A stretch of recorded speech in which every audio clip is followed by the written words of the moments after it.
You're listening to the Bulldog Insider Podcast, sponsored by Essentia Health. Here, our hobbies become our work, and our work becomes our passion.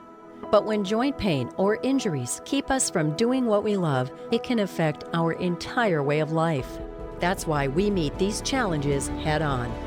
Whatever your good day looks like, we'll find it together. This is Essentia Health Orthopedics and Sports Medicine, like nowhere else.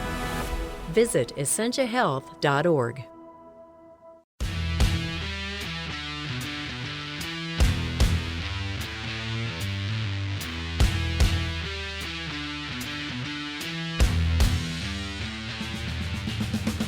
Hello and welcome to the Bulldog Insider Podcast, brought to you by Essentia Health.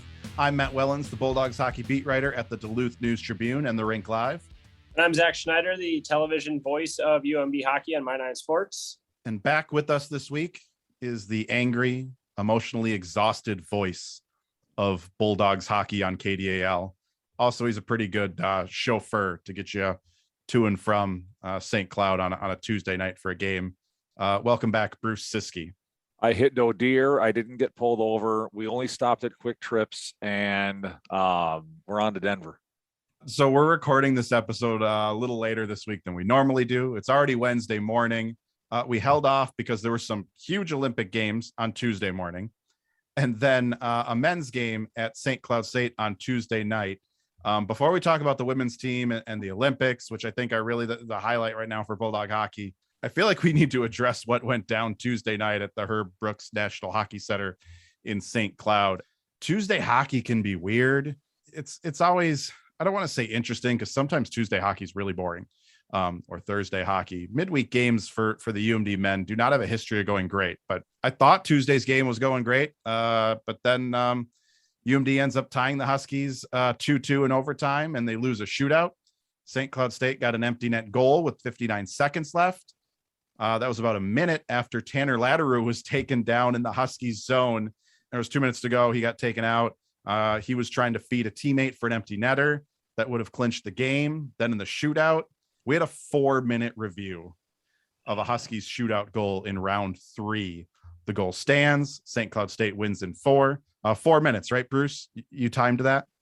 4.5 minutes, according to my producer, Tyler, back at the station. 4.5 minutes to review a shootout goal. It felt like an hour. It felt like anyone who got up and watched the first game of the women's tournament, Canada's game there against Switzerland, I believe it was.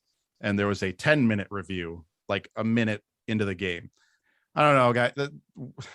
I am so sick of talking about the officiating, like that being the storyline with the men's hockey team.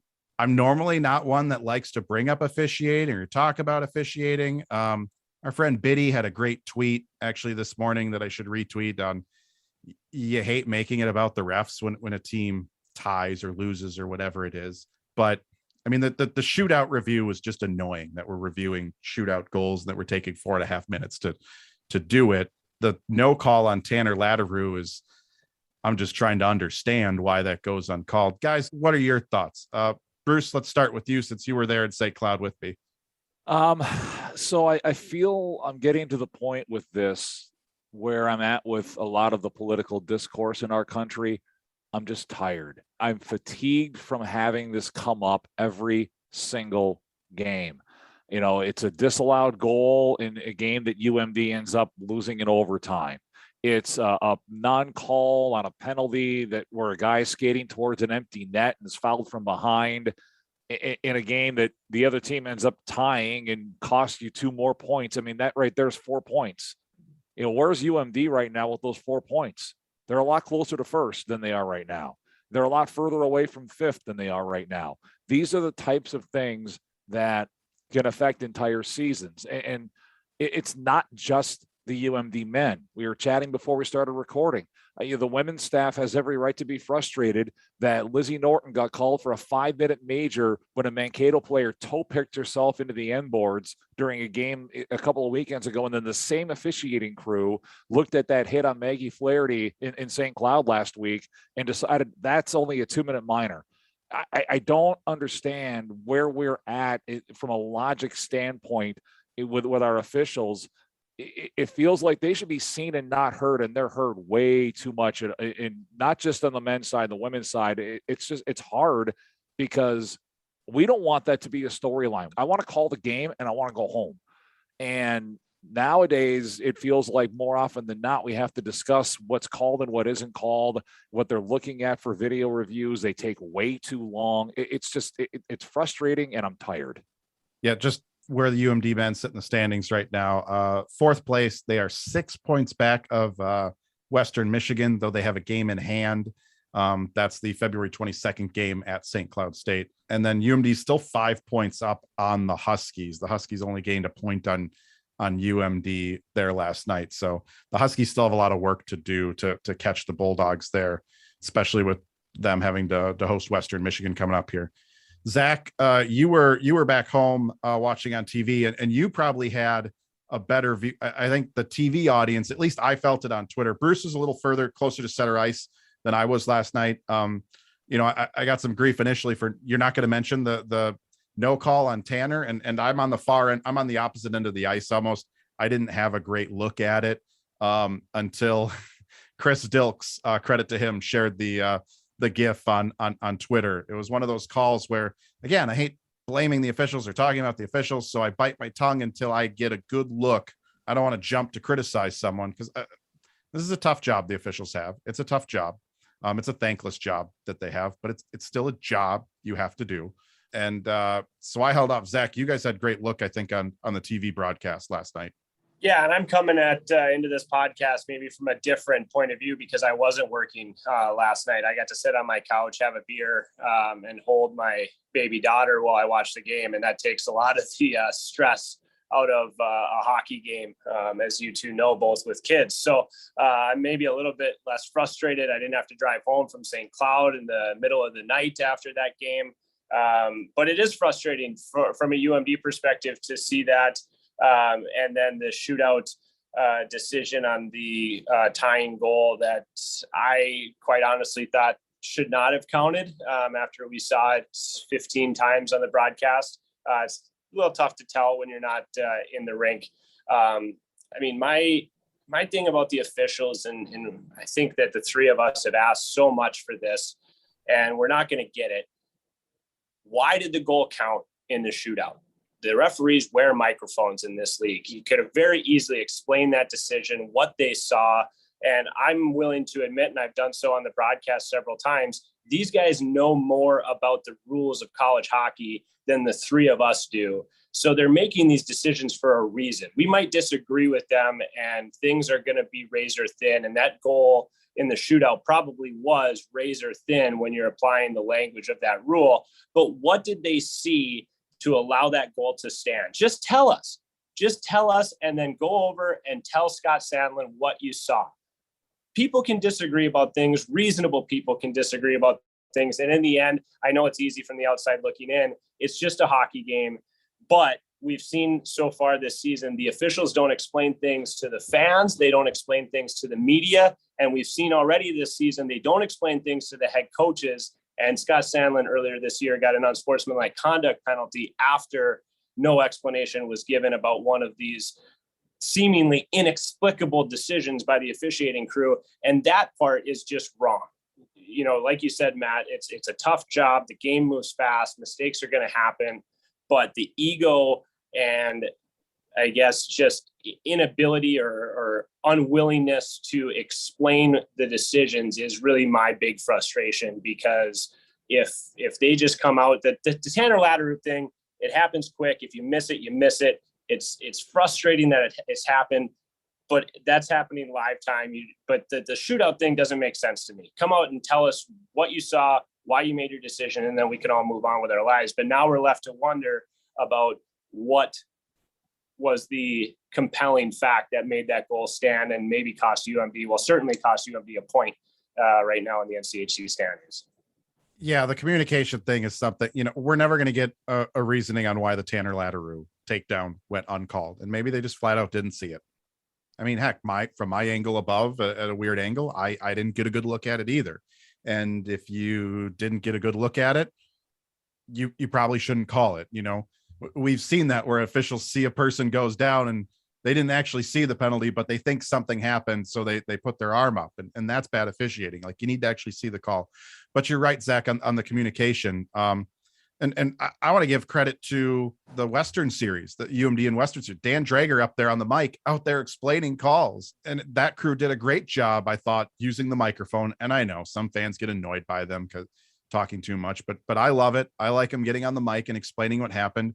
I would have appreciated even just, and again, we don't know if this is why the call was, because they didn't say, but maybe they looked at that shootout goal and said, all right, there's not enough evidence here to overturn the call on the ice. And that would go a long way, to just simply go out there and go, after further review, evidence is inconclusive, sticking with the initial call on the ice. That's fine. Like, I'm perfectly okay when officials decide there's not enough video evidence to overturn my call. I get frustrated when we spend 4, 5, 6, 10 minutes, over analyzing. And sometimes there's technical difficulties. I don't think that was the problem last night, that lead to long reviews. I know in that Olympic game, because they had a camera over the shoulders of the officials, there were no technical difficulties in the 10-minute review of an Olympic game.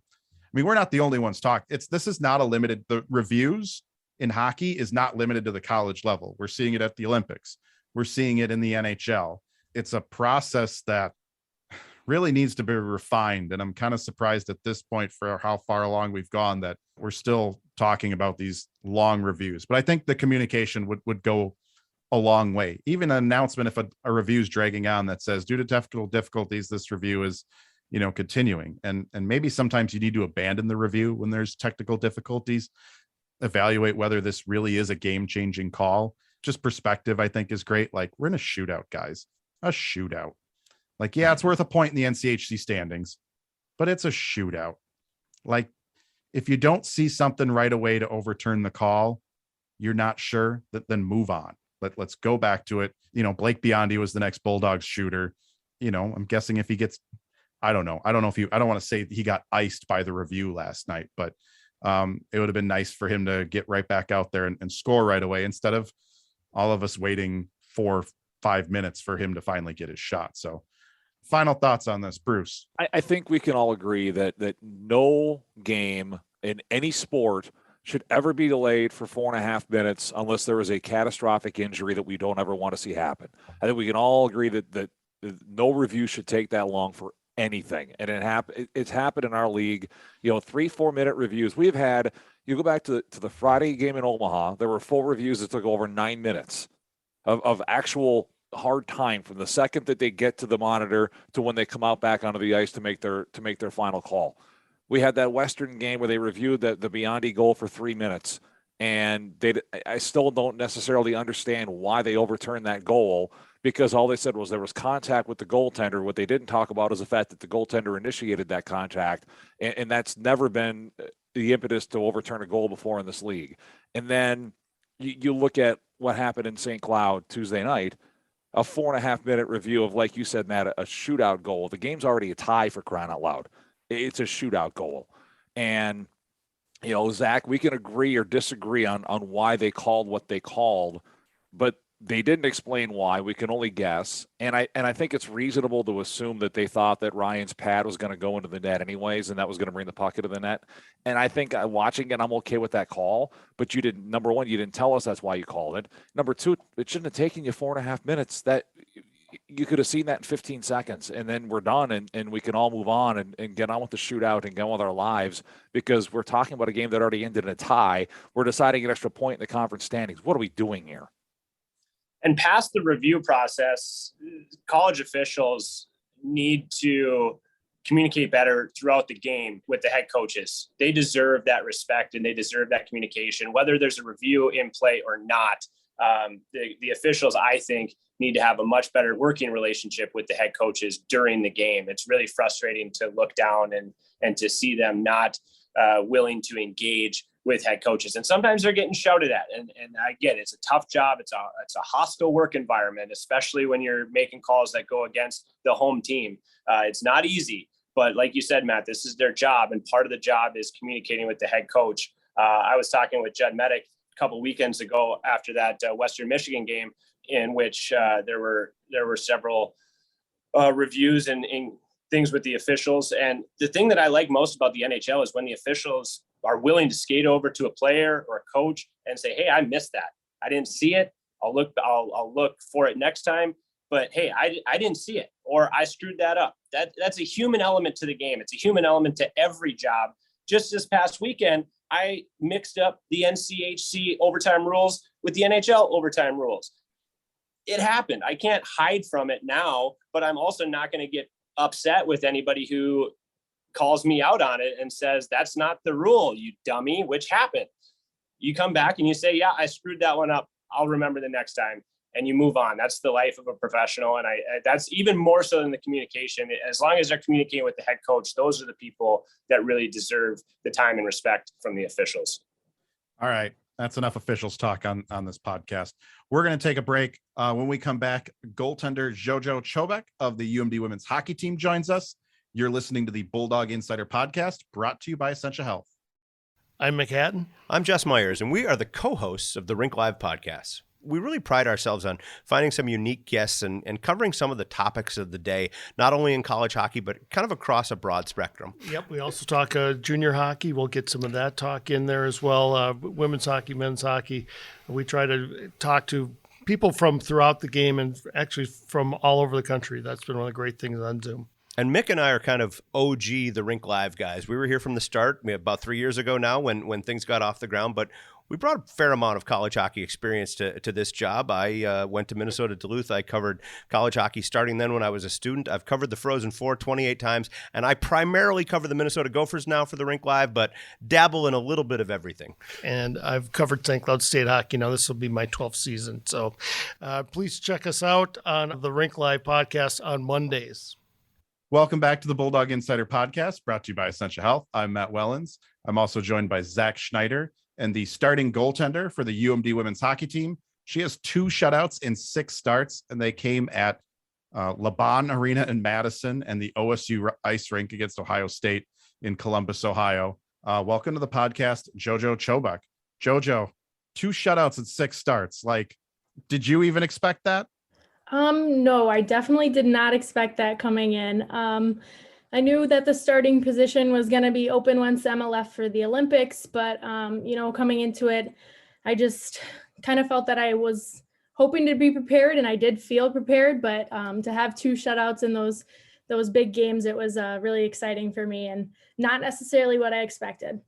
Like in those arenas too, Madison was obviously fun for you. I saw the picture you posted. Tons of family and friends came up. That was like a virtual home game for you, being from Chicago.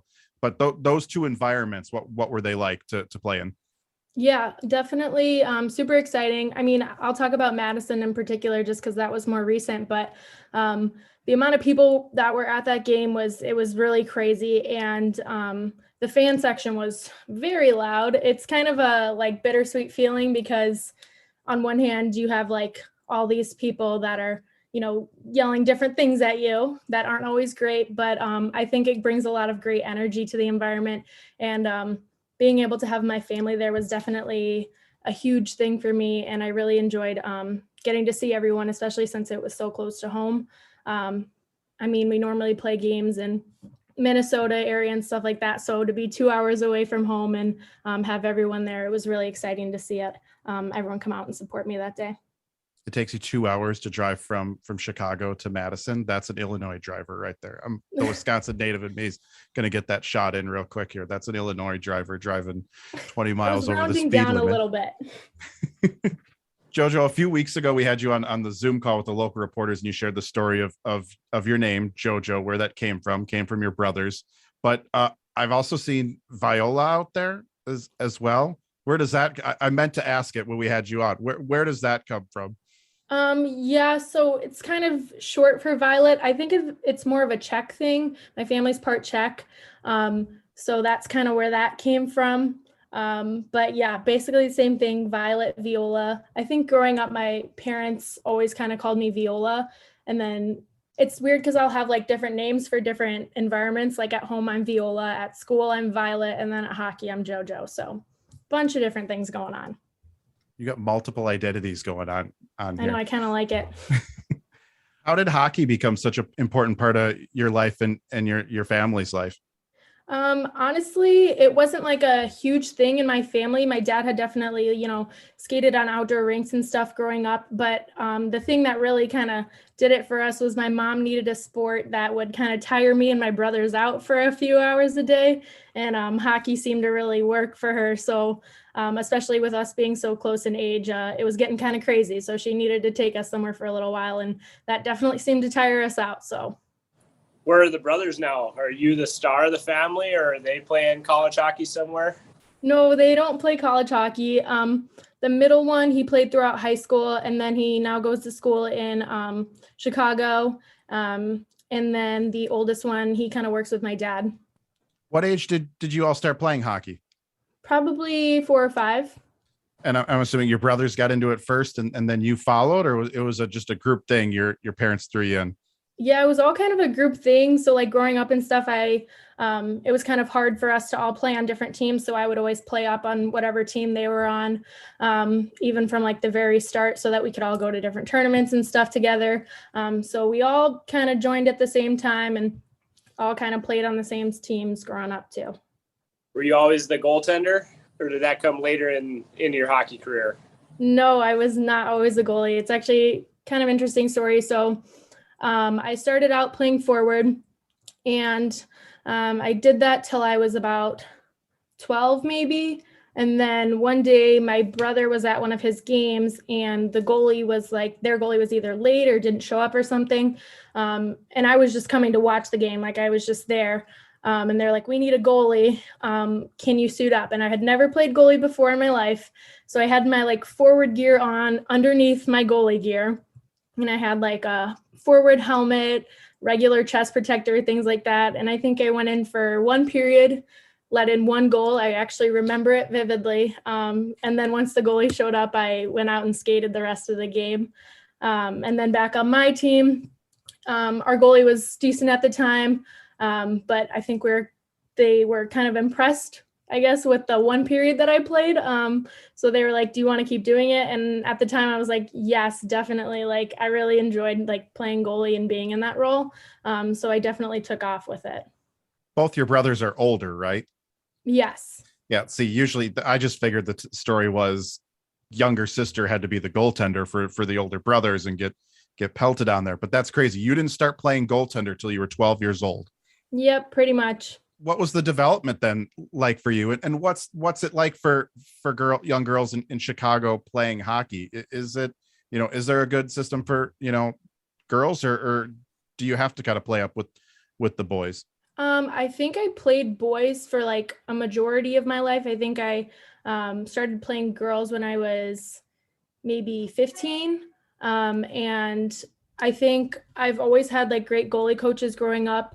And always took a lot away from learning with them. And then once I got to playing AAA with girls, I had a great goalie coach, Sonia Sindal, who she just does such a great job coaching goalies. She's so technical, and she just really helped me kind of take off from, having that competitive kind of goalie mentality to really just honing in on like the technical skills and the technique and skating, things like that.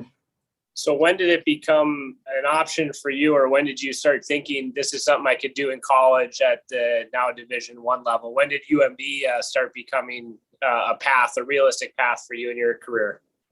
I think college hockey definitely came into the picture pretty early on, maybe more so once I started playing AAA girls hockey, because when you play boys hockey, not a lot of college coaches are obviously going to come look for women's hockey players in that kind of world.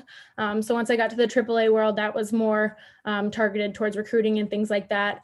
And then I think I committed my junior year to UMD, and that was for my 2020 year, which I took a post-grad after I graduated high school. So I graduated in 2019 and then ended up coming in 2020. What was it about UMD that attracted to you to the program and the school? And I'm wondering how much you knew about kind of the reputation the school was building at the time as Goaltender U, as they're calling it now. To be honest, at the very start of my recruiting process, I didn't know much about it. I think I met Lou at one of the national camps, like the under 18 camps earlier on. And then once I kind of started hearing about it, I visited and I really liked the campus and everything. I think I was kind of looking for a change of scenery a little bit from home, which Duluth is definitely that, much more outdoorsy, not so much city environment, but it does have aspects of that. And then the thing that really kind of sold me was not only the coaching, but the hockey program itself, and being in the WCHA, which is the most competitive league in NCAA hockey for us. It kind of sold me.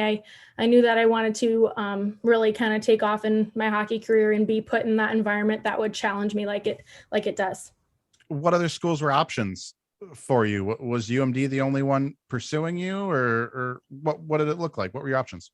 No, I had a few other options. A couple of them I was waiting on. And then I think my second choice was probably Vermont, which is very similar to Duluth in that outdoorsy kind of aspect. So I did like the college, but I think I kind of solidified on UMD after the whole hockey program thing, and the coaching staff is just unbelievable here, and I couldn't turn that down. So you were really looking to get out of the big city of Chicago and slow it down a little bit.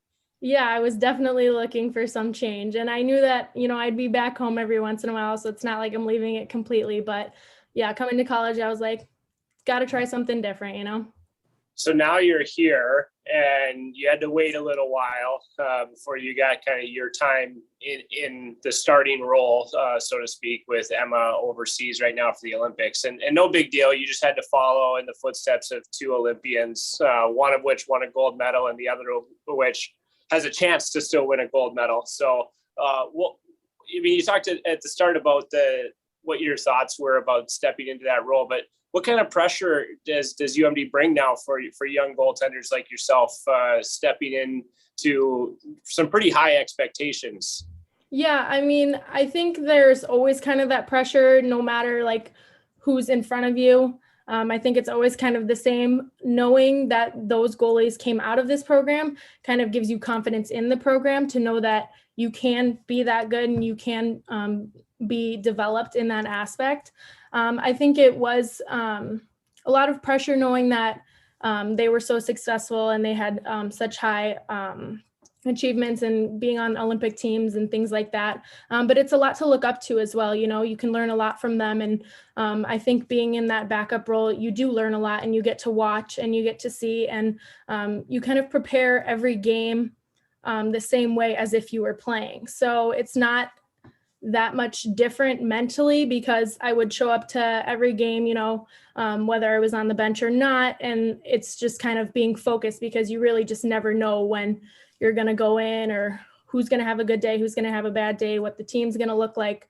It's pretty unpredictable. So just being in that mental state the entire game year round is just kind of, you get used to it, definitely.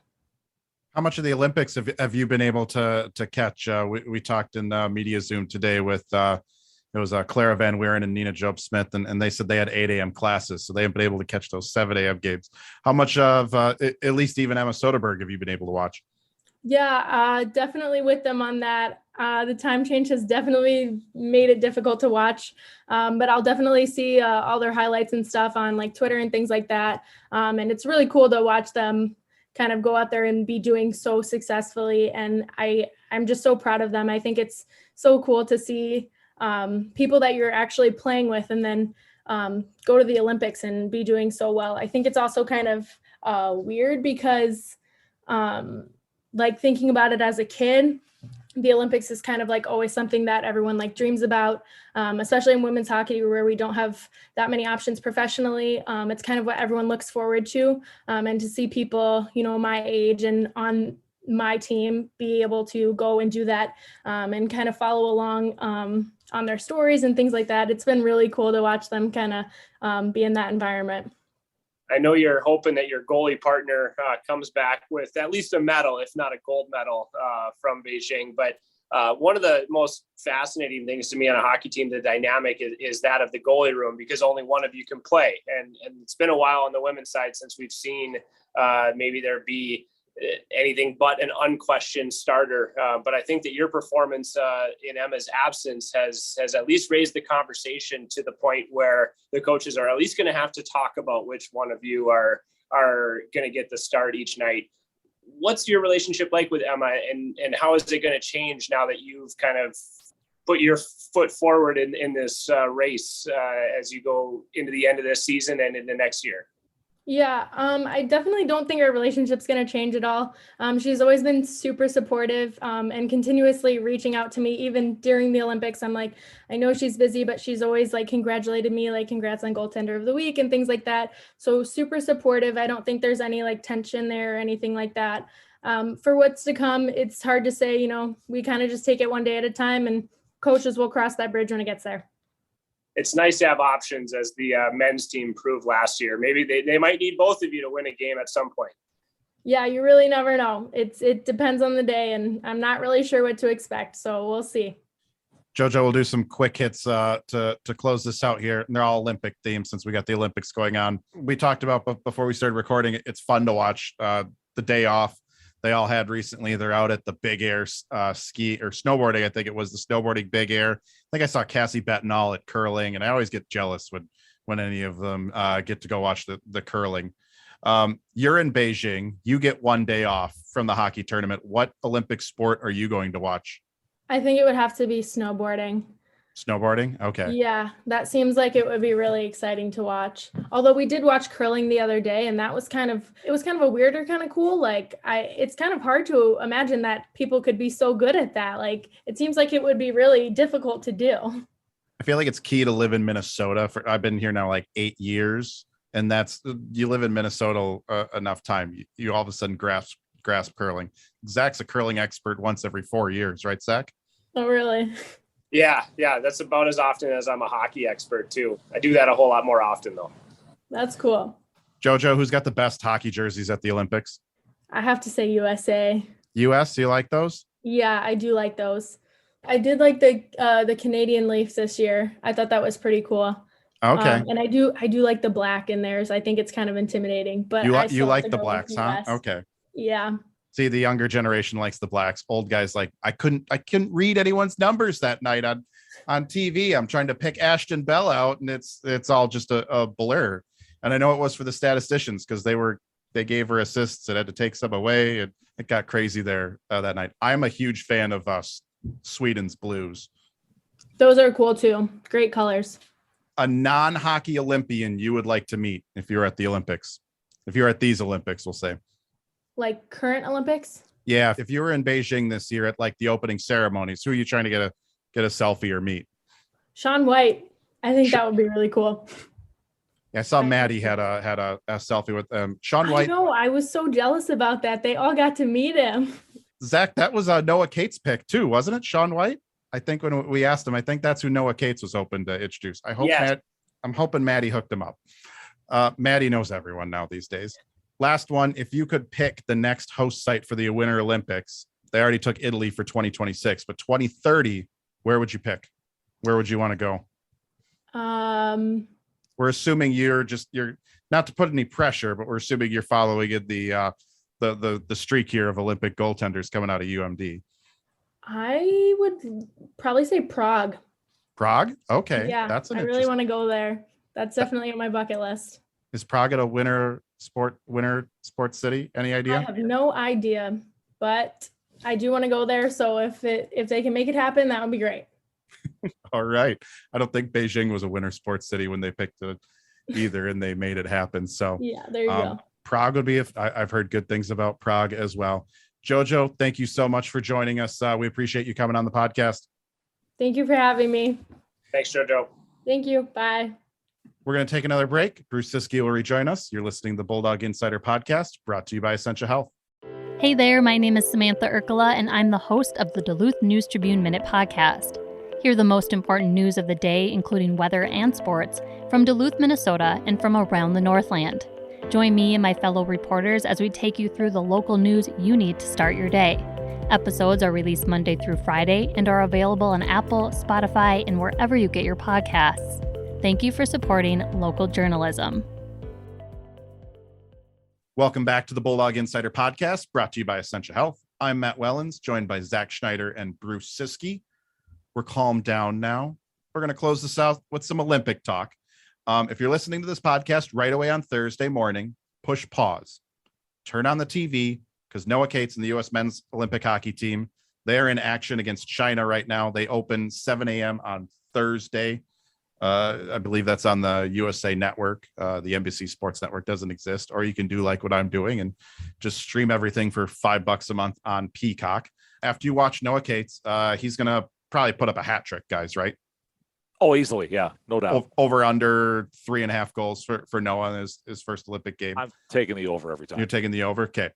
After that, finish the podcast. Listen to the rest of us here. We promise no more whining about officials. Then I'm going to need you to take a nap, because you need to be awake late to watch Maddie Rooney and the United States Olympic women's hockey team take on Katerina Mrzova and Czechia at 10 p.m. And then you're going to need to take another nap and set your alarm Friday morning, because Ashton Bell, Jocelyn Larocque, and Canada take on Michelle Lodenhelm, Emma Soderberg, and Sweden at 7 a.m. on Friday. I just realized, Bruce, we have to convert that to Mountain Time Zone as we're heading to Denver time zone, on Thursday. Thursday. Zach's not on this trip. Yeah, I'm going to screw that up and set my alarms wrong. Guys, can Sweden or the Czechs pull off an upset in the quarterfinals here on Thursday? What do you think? Zach, I'll start with you. No. Do you want more? No, they can't. Canada and the US are way too good.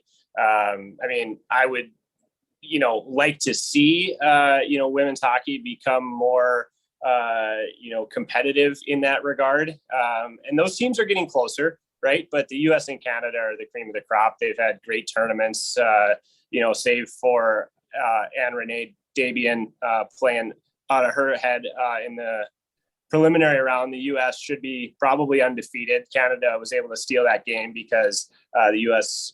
Wasn't able to get a lead when they dominated the first half of the game. And bad few minutes in the second there, giving up 2 goals there and the lead.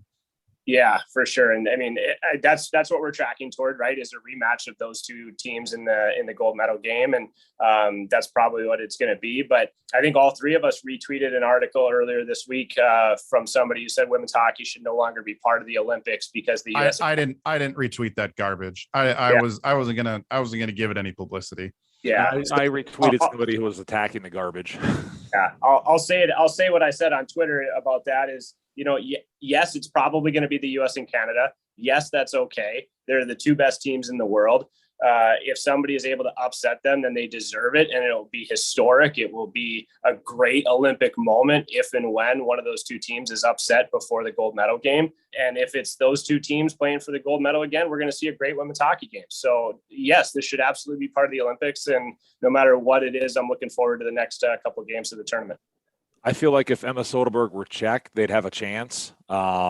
I think that they have a little bit more firepower than Sweden, and maybe a little bit of better ability with their forwards and what they can do to score a couple of goals on the U.S. But they don't have the goaltending, the Czechs, to hang with the U.S. And I don't think that Sweden has enough offense to get 1 or 2 goals to let Emma Soderberg steal that game for them against the Canadians. I think that's going to be a problem for them. So, yeah, I tend to think these are not going to be upsets. I said this already. I don't think anybody really is positioned to defeat Canada or the U.S. and prevent that gold medal game from happening on Wednesday night. So hopefully that's for the U.S.'s sake, especially that's how it goes. And we see the U.S. play for gold Wednesday night. And as far as the idea that women's hockey doesn't belong because it's not competitive enough, there's a lot of sports that aren't terribly competitive. The same nations win all the time, and nobody seems to have a problem with it. But anytime the U.S. or Canada wins something all the time, it's a problem. I think that's a real issue. And I don't have a problem with this. It's a matter of putting the resources forth to be better if you want to beat them. I really want to predict. Like I actually thought I was going to go into this podcast and be like, you know what? I'm going to be bold. I'm going to gunsling. I'm going to say that Soderberg and Sweden pull the biggest upset since 1980 Miracle on Ice, and they beat Canada. But Bruce is right. Sweden doesn't have the firepower out there. They just don't have the offense. That's what put them in a do or die game against Denmark and China at the end of the preliminary round there. Soderberg could stop 65 shots she could stop 65 of 65, and they're probably going to lose in a shootout. She could stop 65 of 66 she could allow 1 or 2 goals, make 60 plus saves, and Canada probably still wins it. I mean, the Swedes just don't have the firepower. It would be interesting. You sit there and think, what if Emma Soderberg was on Finland? Like, I think Finland plays a tight enough defensive game and gets just enough offense that maybe if you had that level of a goaltender on Finland could do something. I thought the Swiss would be able to maybe give the US and Canada a run because Lara Stalder's looked great in this Olympics, but there's just no depth after Lara Stalder's line. It's I think I compared it to Bruce on take Klein, Hughes, and Giguère and put them on like a St. Cloud State or a St. Thomas. And that might be Switzerland right now. Like, there's one line that's really phenomenal, and then there's just nothing after that. So, the lack of competitiveness in women's hockey, there's 2 teams. It's competitive after you get from the US and Canada. Like, we've seen the rest of this. Group B was crazy. I mean, everyone wrote off Denmark and China right away, and China, a point out of moving on. Denmark beat Sweden. They went on. Like, Group B was great. That was exciting. That was a fun last day of competition there. The Japanese have gotten a lot better. Switzerland is in that top group now too. Even once you looked at 3 through 5 in Group A, it was competitive. Just the US and Canada continue to be head and shoulders above of everyone else right now. They pour the money and resources into their programs. I am a little hesitant to, I don't know, maybe it's just I don't know what the right word is, as a skeptical journalist, as I'm hearing Kenny Albert and them talk about how they're going to continue to, oh yeah, this game, we'll see them again in the gold medal game. I just don't like guaranteeing anything like that. You don't know what's going to happen. The US hasn't played flawless in this tournament. Canada probably has. So yeah, I guess I won't go crazy and predict any upsets. I hear you. Let's give a nod to Emma, because Sweden doesn't beat Denmark if not for her. Denmark had 4 power plays in the first 15 minutes of that game. That thing could have been over in the first period if not for Emma Soderberg. Oh, Sweden's 0 for 4, bottom of the Olympics, getting blown out every game if it's not for Emma Soderberg. And she is Emma justifiably the starter. So she's been phenomenal. It's been fun to watch her. And I tweeted earlier in the Olympics that Jojo Chobak might be playing her way into a starting role even after Emma Soderberg returns from the Olympics, because at that point we weren't sure how many games Emma was going to play, how well she was going to play. But now it's a horse race. It'll be fun for us. Maybe it'll be some hair-pulling nights for Maura Kroll and Laura Bellamy to decide who to start, because you can only start one of them once Emma gets back. But she's played lights out, and there's no reason to think that she won't be maybe back in her starting role when she gets back to UMD. So that'll be a fun competition to watch once the Olympics are over. Zach out here trying to start a goaltending controversy with the women's hockey program. Chobak has been that good. It will not. Good. Emma Soderberg comes back to Duluth and retakes her spot automatically. There will at least be a conversation about it. A brief conversation, I think. All right, we're going to wrap it up there. Thanks a lot to Zach and Bruce for joining me this week on the podcast, as well as Jojo for coming on. The Bulldog Insider podcast comes out every Thursday, and you can find us on Apple Podcasts, Spotify, or wherever you get your podcasts. Subscribe and rate us. For more Bulldog hockey coverage, visit therinklive.com and DuluthNewsTribune.com. Thanks to our sponsor, Essentia Health, for their continued support of the Bulldog Insider podcast. We'll be back next week. Thanks for listening.